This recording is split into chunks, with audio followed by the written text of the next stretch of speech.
Bienvenue à tous, c'est Info Soir. Voici les titres de ce jeudi. Un discours ferme, clair et précis qui rappelle les fondamentaux de la position marocaine et qui appelle également à faire de la région de Souss-Massa un pôle et une plaque tournante de l'économie marocaine. Nous reviendrons sur les messages et les éléments clés de cette allocution.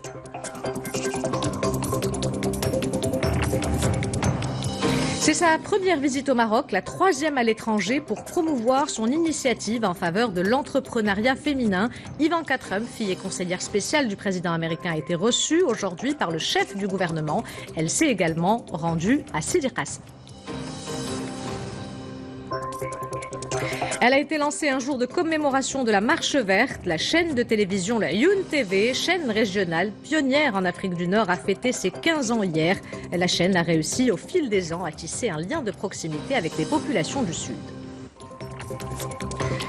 Temps fort de la rentrée musicale, le saxophoniste Sami Thiebaud présente dans 9 villes du royaume son répertoire Rebirth. Samia Haïssi nous présentera dans sa chronique culturelle ce saxophoniste qui puise dans son histoire personnelle les inspirations de son répertoire.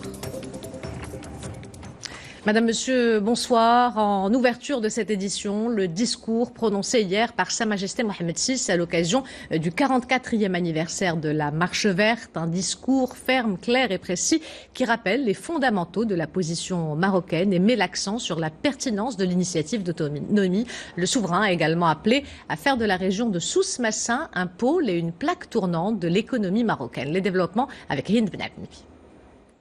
Le symbole absolu de la symbiose qui unit le trône et le peuple, c'est ainsi que Sa Majesté le roi Mohamed VI qualifie la Marche verte dans son discours adressé à la nation. Une allocution qui revient sur la position claire du royaume quant à la marocanité du Sahara et sur sa volonté de continuer à œuvrer conformément au processus politique exclusivement onusien pour parvenir à une solution politique réaliste, pragmatique et consensuelle. Sérieuse, crédible, judicieuse dans ses orientations, l'initiative d'autonomie constitue la traduction concrète de la solution recherchée. En effet, elle est la seule voie possible pour parvenir à un règlement du conflit dans le respect total de l'unité nationale et de l'intégrité territoriale du royaume. Cette perspective s'est renforcée du fait qu'un nombre sans cesse croissant du pays, pour être plus précis, 163 à ce jour, ne reconnaissent pas l'entité fictive de la race. Dans son discours, le souverain réaffirme également l'impératif d'un développement spatial équilibré entre les différentes zones du pays, notamment à travers la valorisation de la centralité géographique de la région d'Agadir. Par conséquent, nous appelons à une réflexion sérieuse sur l'établissement d'une liaison ferroviaire entre Marrakech et Agadir en envisageant la perspective d'une extension ultérieure au reste des provinces du Sud. Nous préconisons aussi le développement du réseau routier que nous renforçons d'ores et déjà par la mise en place de la voie express Agadir-Dakhla. Cette ligne contribuera non seulement au désenclavement de l'ensemble de la région, mais surtout à son développement et à son essor économique. Ce projet d'infrastructure ferroviaire constituera également un levier essentiel pour la création de nombreux emplois, non seulement dans la région de Souss, mais également dans toutes les zones avoisinantes. En effet, la région de Souss-Massa doit devenir un pôle économique reliant les parties septentrionales et méridionales du Maroc en opérant la jonction entre Tanger au nord et Oujda à l'est d'une part et nos provinces sahariennes d'autre part. Cette orientation s'inscrit dans le cadre de la régionalisation avancée pensée dans l'esprit d'une répartition équitable des richesses entre les régions du royaume. Sa Majesté le roi souligne également que la dynamique nouvelle lancée au niveau des institutions de l'État, du gouvernement et de l'administration devra aussi être déclinée à l'échelle régionale pour parvenir à une véritable harmonie et complémentarité entre les régions du royaume.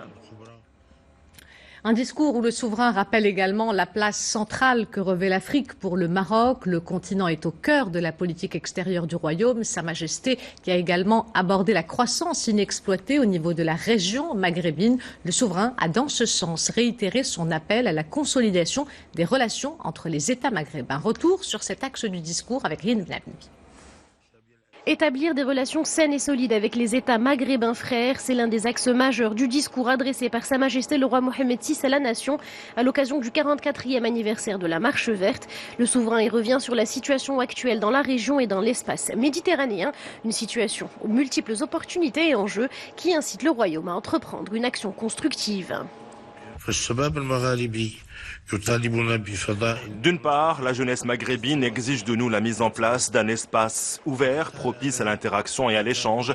D'autre part, le secteur des affaires requiert que lui soit assuré des conditions favorables à son développement. De même, nos partenaires européens en particulier ont besoin d'un associé efficace. Quant à nos frères d'Afrique subsaharienne, ils attendent que nos pays contribuent à réaliser les programmes et à relever les défis majeurs dans le continent. Enfin, nos frères arabes désirent voir le Grand Maghreb s'associer à l'édification d'un nouvel ordre arabe.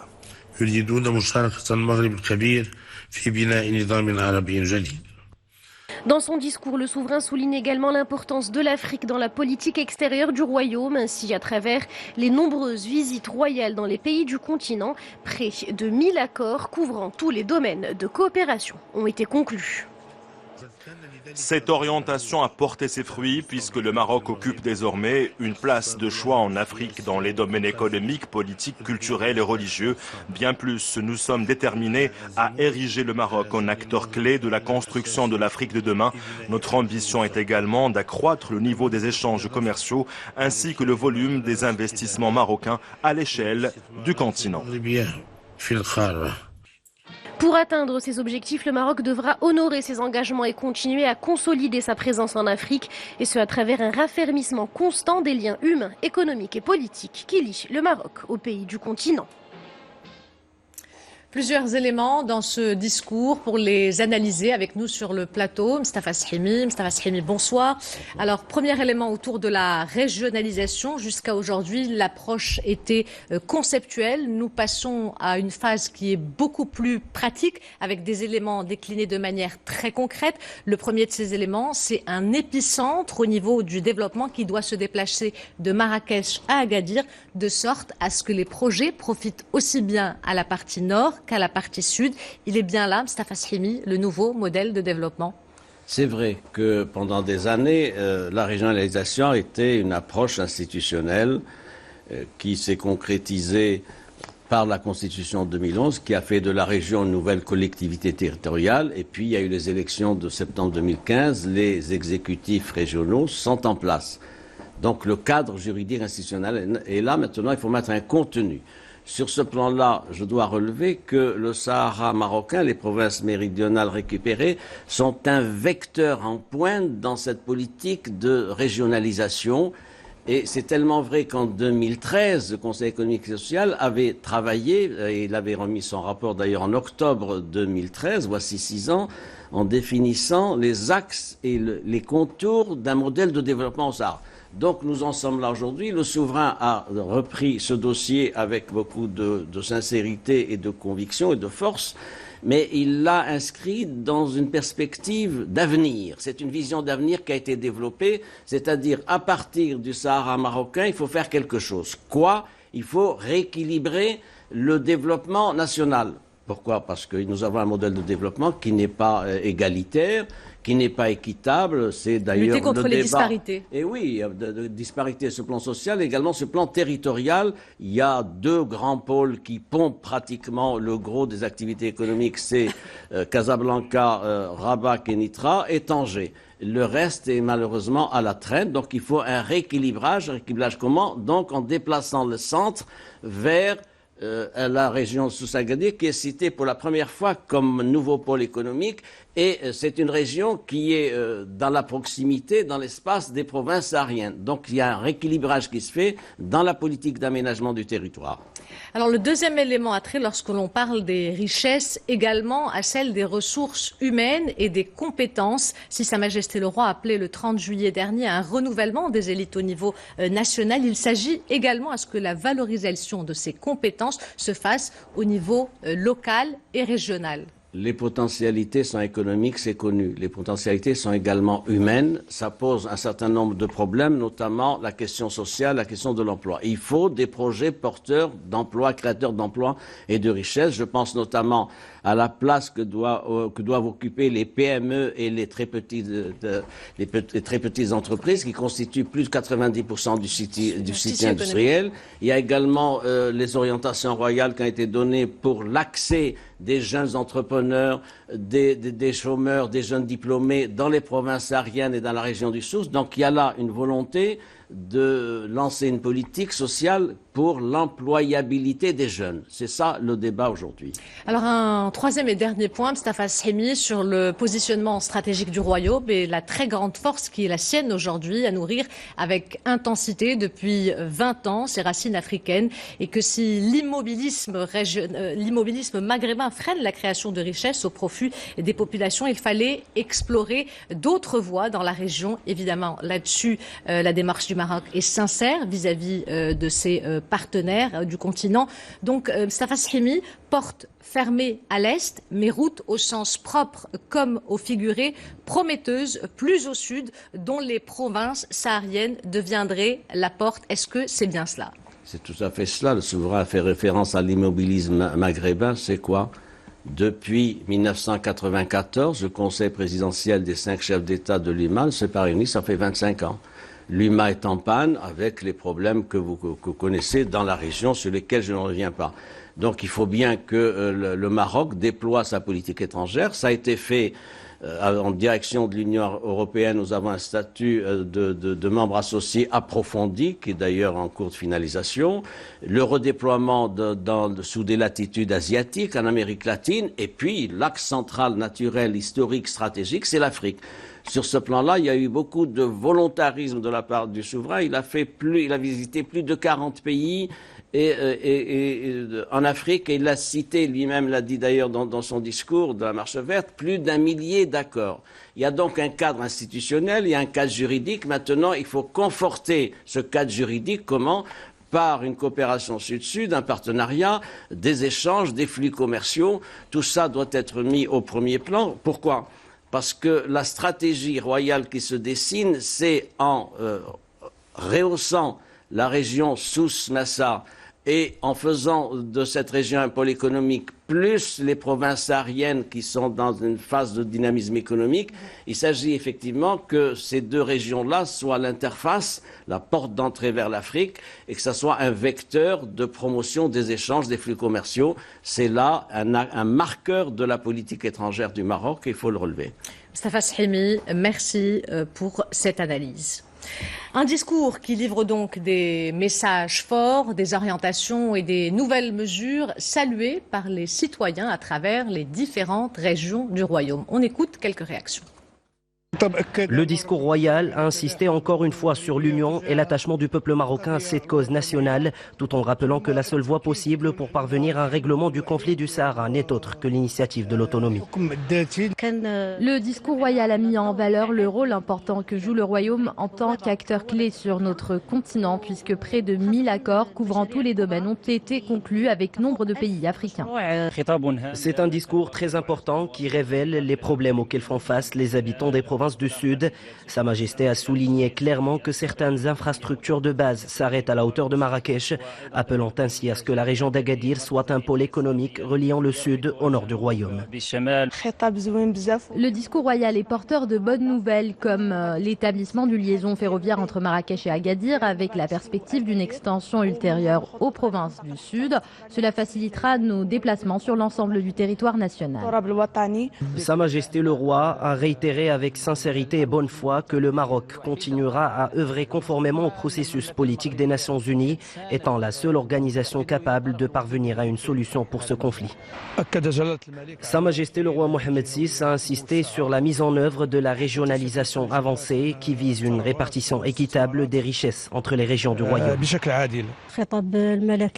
Le discours royal insiste sur le fait qu'un nombre croissant de pays ne reconnaît pas l'entité fictive de la race. Cela prouve que l'initiative d'autonomie est soutenue par plusieurs pays. Le Sahara est marocain et le restera. Elle a été lancée un jour de commémoration de la Marche verte. La chaîne de télévision régionale Ayoun TV a fêté ses 15 ans hier. La chaîne a réussi au fil des ans à tisser un lien de proximité avec les populations du Sud. Reportage Youssef Pouichou, le récit est de Mamadou Diaye. Née le 6 novembre 2004, l'Ayoun TV est aujourd'hui la première chaîne régionale du royaume couvrant la totalité des provinces du Sud. Le média de proximité est primordial, pour ne pas dire essentiel. C'est un objectif que nous avons eu depuis la création de la chaîne et qui se réalise aujourd'hui grâce à nos jeunes qui ont pu créer une chaîne régionale très proche des populations. Après 15 années d'existence, la chaîne se positionne aujourd'hui comme un élément essentiel dans le paysage médiatique du monde arabe, voire africain. Cela fait 14 ans que je travaille à la chaîne Lion TV dans une émission de gastronomie locale. C'est un programme très important au niveau de la chaîne, mais également pour les habitants de la région. L'une des ambitions de la chaîne est de passer de 3 heures de diffusion de programmes par jour à 9 heures. L'objectif étant de booster son taux d'audience, mais également d'être encore plus proche de son public. C'est sa première visite au Maroc, la 3e à l'étranger, pour promouvoir son initiative en faveur de l'entrepreneuriat féminin. Ivanka Trump, fille et conseillère spéciale du président américain, a été reçue aujourd'hui par le chef du gouvernement, Saïd El Athmani. Les détails dans ce reportage commenté par Amina Abdelkhalq. Les salutations sont cordiales à l'image des très bonnes relations entre Rabat et Washington. Après avoir accueilli Ivanka Trump, le chef du gouvernement a salué l'initiative américaine à travers les différents projets de développement lancés par les États-Unis. Dans le Royaume, des programmes notamment financés par le Millennium Challenge Corporation dans de nombreux domaines, entre autres l'éducation, la formation ou encore l'emploi. Nous nous sommes concentrés sur cette initiative importante, réalisée par le Royaume, sous haute instruction royale, consistant à rendre aux femmes sous l'Aliyette leurs droits dans leurs terres. Comme vous le savez, des projets de loi ont été adoptés dans ce sens, une opération qui a eu un grand écho.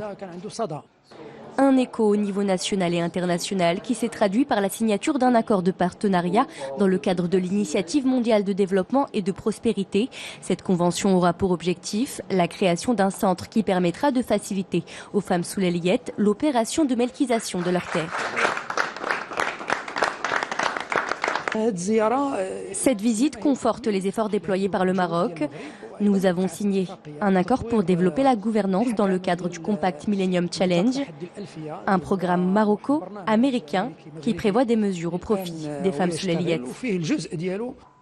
Lors de sa visite, la première en Afrique du Nord, Ivanka Trump a salué l'initiative du Royaume faisant une priorité du droit des femmes.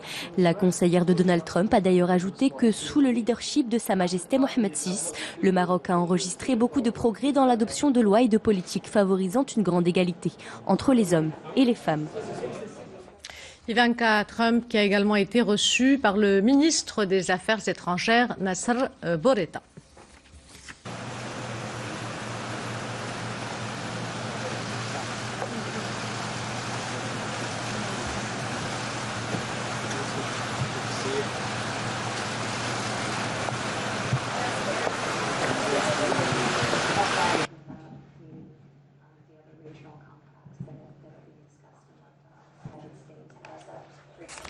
Ivanka Trump qui a fait de l'émancipation économique des femmes une pièce maîtresse de sa mission au sein de la Maison-Blanche. En février dernier, elle a lancé un programme qui vise à venir en aide à 50 millions de femmes d'ici 2025. Et c'est dans le cadre de ce projet que la conseillère spéciale du président américain s'est rendue aujourd'hui à Sidi Qasim, où elle a lancé une campagne visant l'appropriation des terres sous l'Aliyette et présidé une cérémonie de signature de 2 conventions pour une enveloppe de plus de 6 millions de dollars.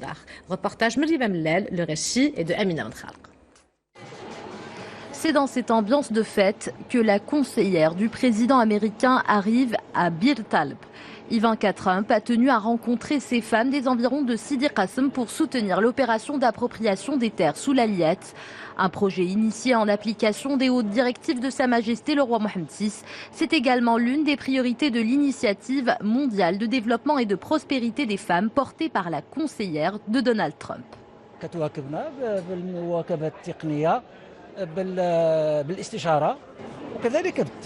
Elle nous apporte l'appui technique, le conseil et le financement dans certains cas. Cette initiative, gérée par la conseillère du président américain, va permettre aux femmes sous l'Aliyette d'accéder à leurs droits fonciers.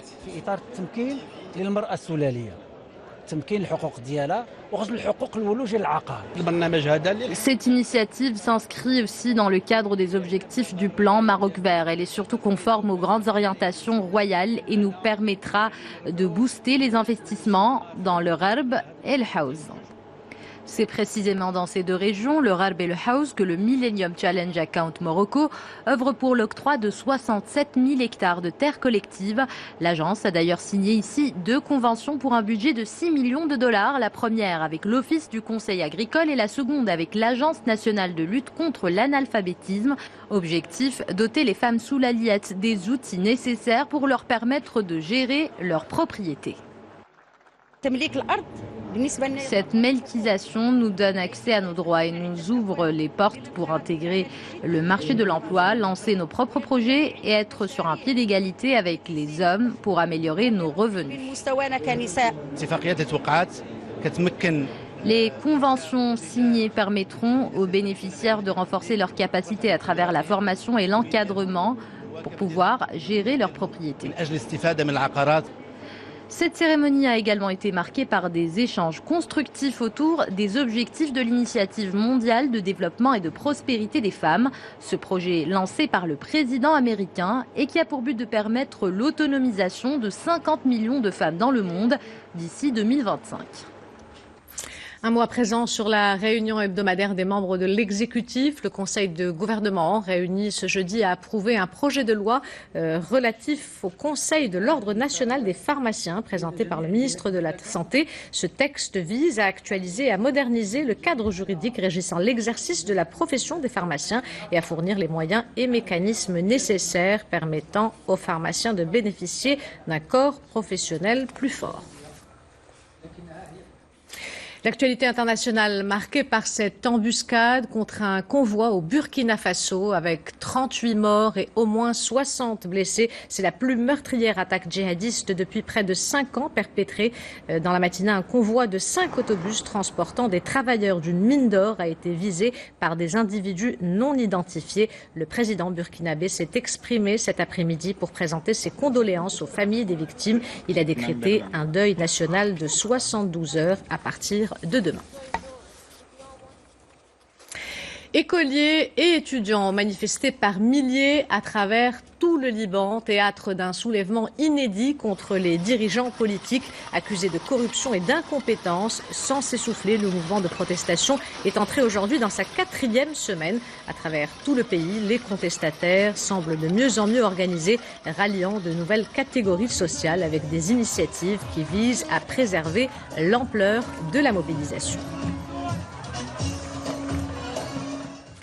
Retour au Maroc et sans transition, nous ouvrons la page culturelle avec, comme tous les jeudis, la chronique de Samia Halissi. Samia, bonsoir. Bonsoir. Alors on commence avec l'annonce de la compétition officielle du Festival international du film de Marrakech. Et c'est une compétition qui reste fidèle à l'esprit du festival. Ihsan, c'est de donner une visibilité à des premiers ou seconds longs métrages de réalisateurs pour mettre en valeur les nouveaux talents du cinéma mondial.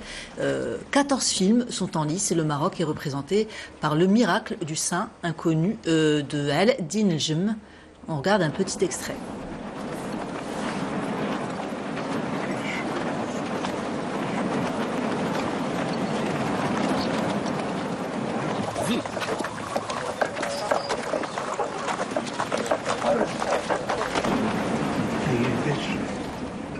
De la musique à présent, Samia, de la très belle musique avec le concert hier soir des 50 ans de l'Orchestre symphonique de la radio de Vienne.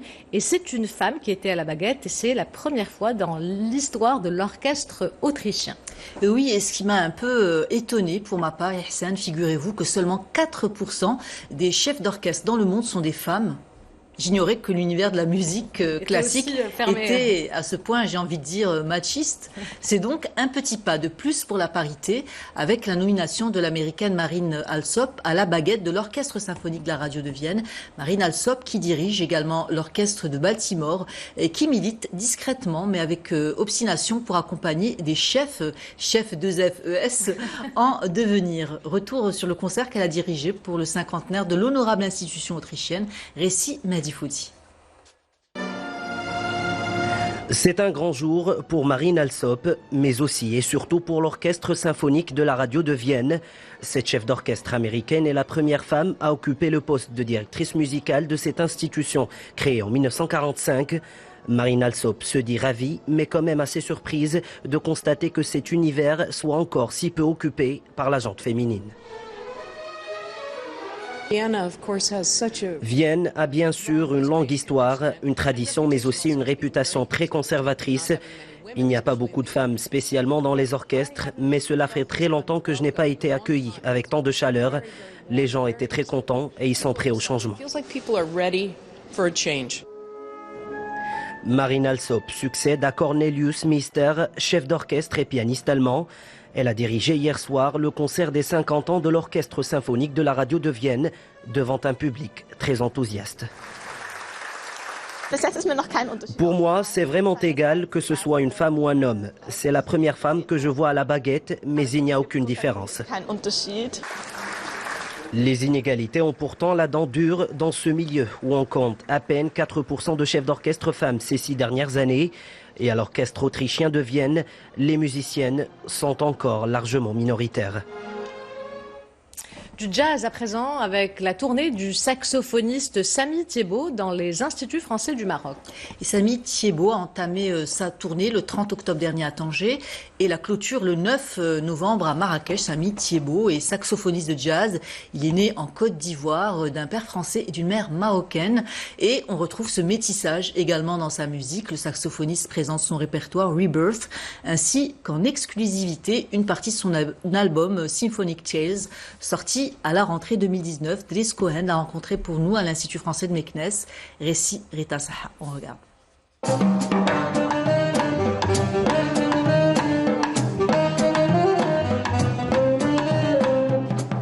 Oualesh Yerozali, revisité dans un style jazzy, c'est ainsi que Samy Thiebaud redonne une seconde jeunesse à certains monuments de la chanson marocaine, accompagné de son groupe Rebirth, avec Adrien Chicot au piano, Sylvain Romano à la contrebasse et Philippe Sora à la batterie. Le saxophoniste avait hâte de jouer au Maroc. C'est un grand plaisir, un grand honneur pour moi puisque c'est mon pays maternel. Ma mère était de Fès, donc et tout le répertoire tourne autour des musiques traditionnelles marocaines et d'Afrique de l'Ouest où je suis né. Donc c'est une grande chance et un grand honneur d'être là dans ce très beau pays.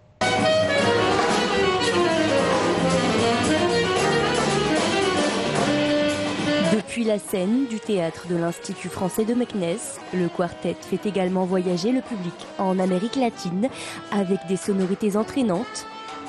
Samy Thiebaud propose d'ailleurs les mélodies de ses albums Caribbean Stories et Symphonic Tales. On accueille ce soir un concert, premier concert d'ailleurs à l'Institut français de Meknes. C'est un spectacle assez exceptionnel. C'est l'occasion de réaffirmer que l'Institut français accueille du théâtre, de la danse, de la musique, est ouverte à toutes les programmations artistiques. Après avoir sillonné le monde, accompagné de son fidèle saxophone, c'est dans plusieurs villes du royaume que Samy Thiebaud fait découvrir son art. Le compositeur, né à Abidjan, se produira d'ailleurs ce soir à Agadir, avant de rejoindre Essaouira et Marrakech pour faire jazzer, à sa manière, les mélomanes du royaume. Et on termine, Samia, avec vos propositions de sortie et votre agenda. Et on continue en musique. Et ça, on ne va pas se priver, n'est-ce pas, avec la saison de musique de chambre de l'Orchestre Philharmonique du Maroc qui se poursuit jusqu'au 9 novembre. Et le 9 novembre, la maison de jeunes d'Oujda présente un spectacle chorégraphique de la compagnie Dar Bratel. Du 11 au 14 novembre, c'est la semaine du film nordique Araba. Le groupe algéro-québécois Labès se produit au Rialto de Casablanca le 15 novembre. Et enfin, Visa for Music reprend ses quartiers à Rabat pour sa 6e édition du 20 au 23 novembre. Yassine. Merci Samia, on vous retrouve la semaine prochaine pour une nouvelle chronique culturelle. Avant de nous quitter, je vous rappelle l'une des principales informations de ce journal, le discours prononcé par Sa Majesté Mohamed VI à l'occasion du 44e anniversaire de la Marche verte. Un discours ferme, clair et précis qui rappelle notamment les fondamentaux de la position marocaine et met l'accent sur la pertinence de l'initiative d'autonomie. Le souverain a également appelé à faire de la région de Souss Massa un pôle et une plaque tournante de l'économie marocaine. C'est la fin de cette édition. L'information se poursuit sur notre site 2m.ma et sur l'application My2M. Le prochain journal El Messaïa vous sera présenté par Hicham Gharfaoui demain à cette même place. Mehdi Soufiane. Quant à moi, j'aurai le plaisir de vous retrouver lundi. En attendant, portez-vous bien et excellente soirée à tous.